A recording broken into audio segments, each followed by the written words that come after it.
Welcome back to Mrs. Piggle-Wiggle. Today we shall be starting Chapter 2, The Won't Pick Up Toys Care.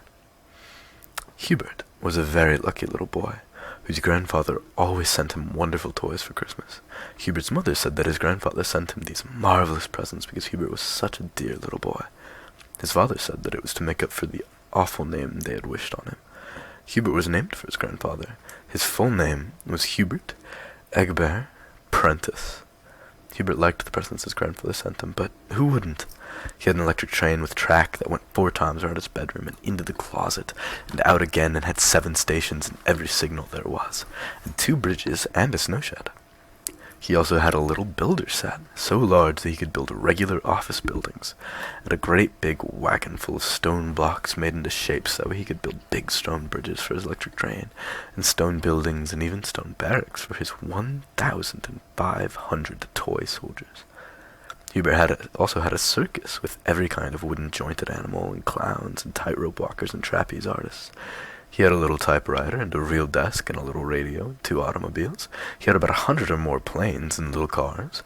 He had a fire engine with real sirens and lights and hook and ladders, and so many books that he had to have 2 bookcases in his room. Hubert liked all of his toys, and he was moderately generous about letting other children play with them, but he never put things away.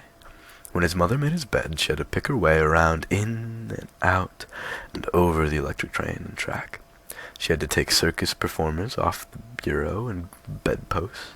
She had to pick up books that had been thrown face down on the floor, and she was continuously gathering up the little builder set.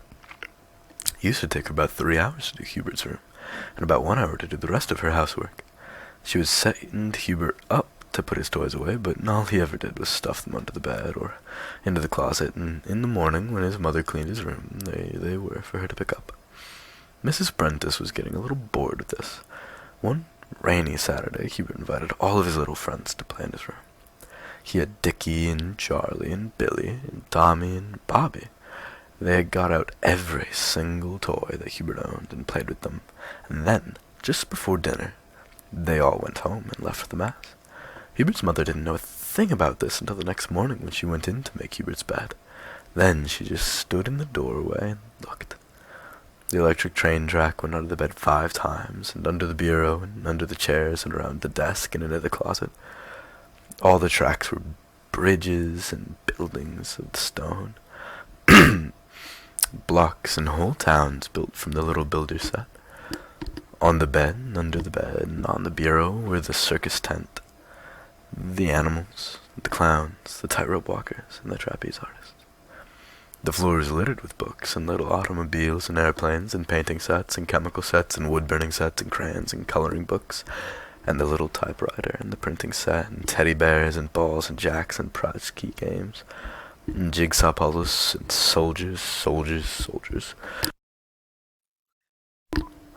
Perspiration broke out on Hubert's mother's forehead, and she began to feel faint, so she closed the door and slowly went downstairs. She took 2 aspirin tablets and then telephoned her friend, Mrs. Baggs. She said, "Hello, Mrs. Baggs. This is Hubert's mother, and I am so disappointed in Hubert. He has such lovely toys. His grandfather sends them to him every Christmas, you know. But he does not take care of them at all. He just leaves them all over his room for me to pick up every morning."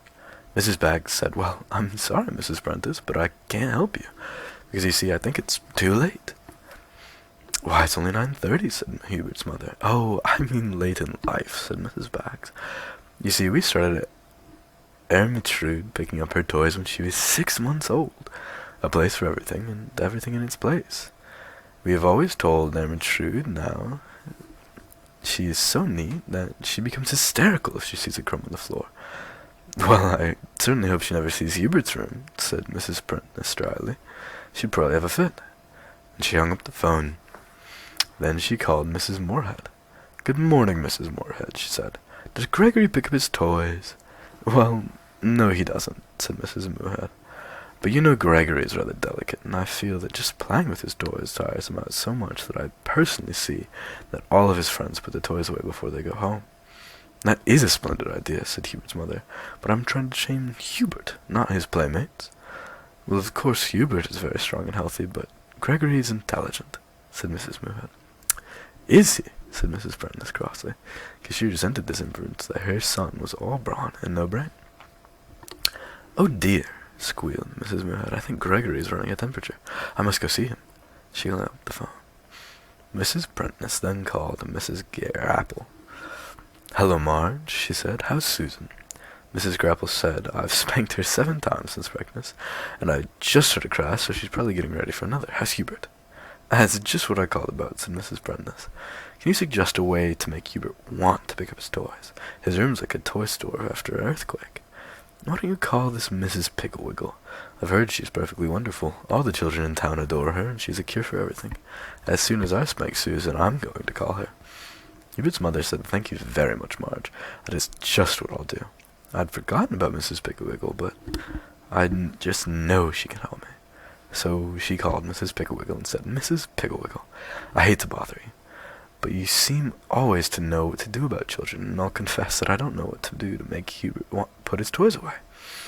Mrs. Piggle-Wiggle said, Hubert is the sweet little boy with all the wonderful toys that his grandfather sends him, isn't he? Mrs. Prentice said, Why, yes, but I didn't know that you knew him.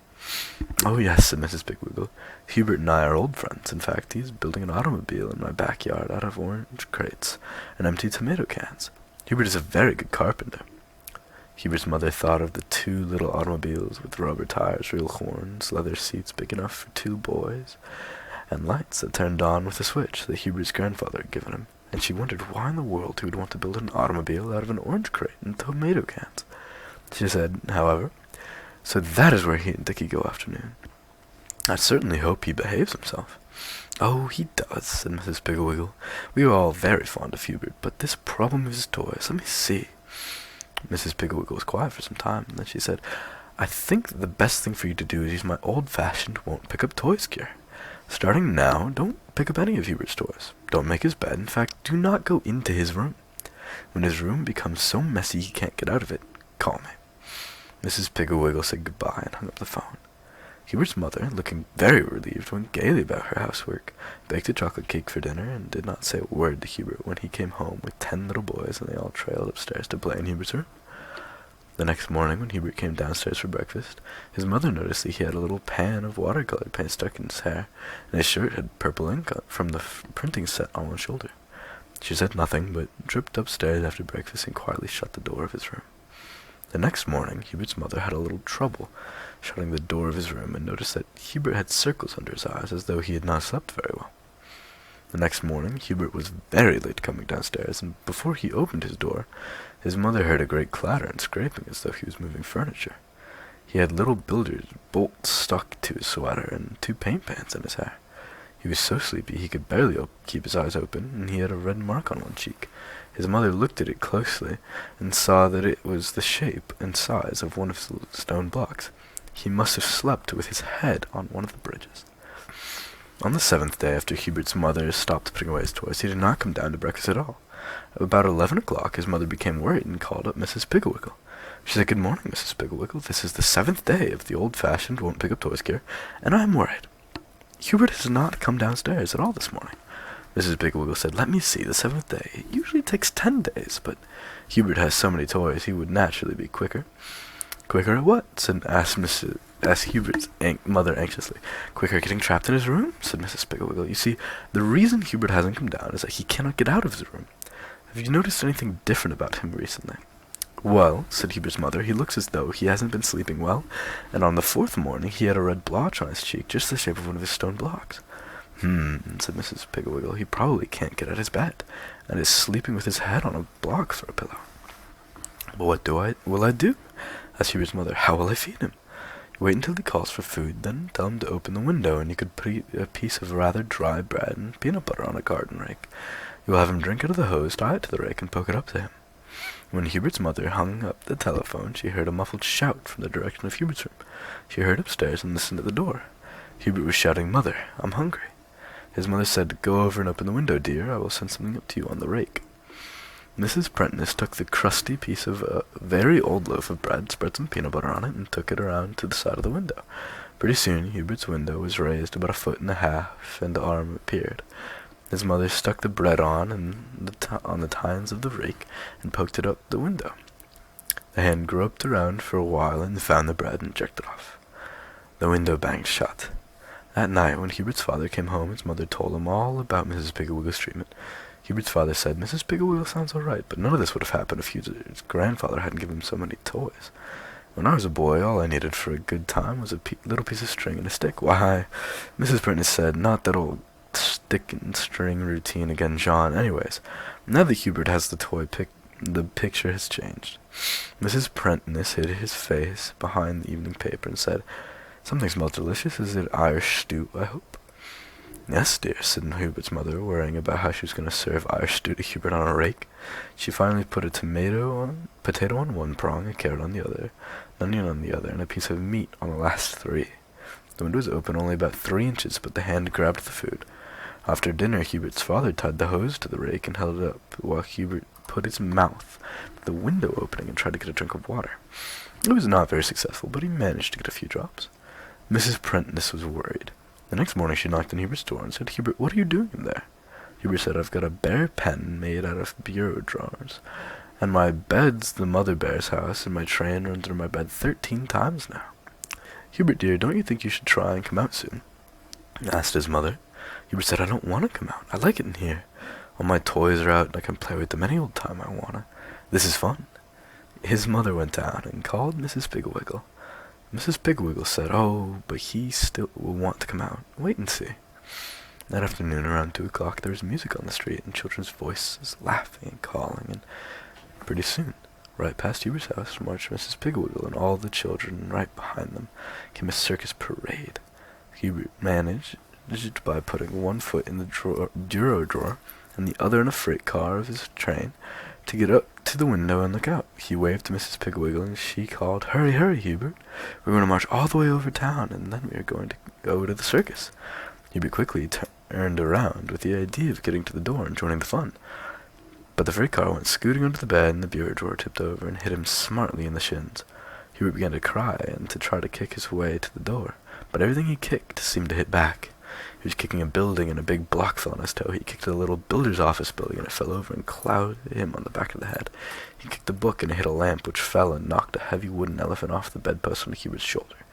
He could hear the music of the circus parade growing fainter and fainter, so he bawled louder and louder.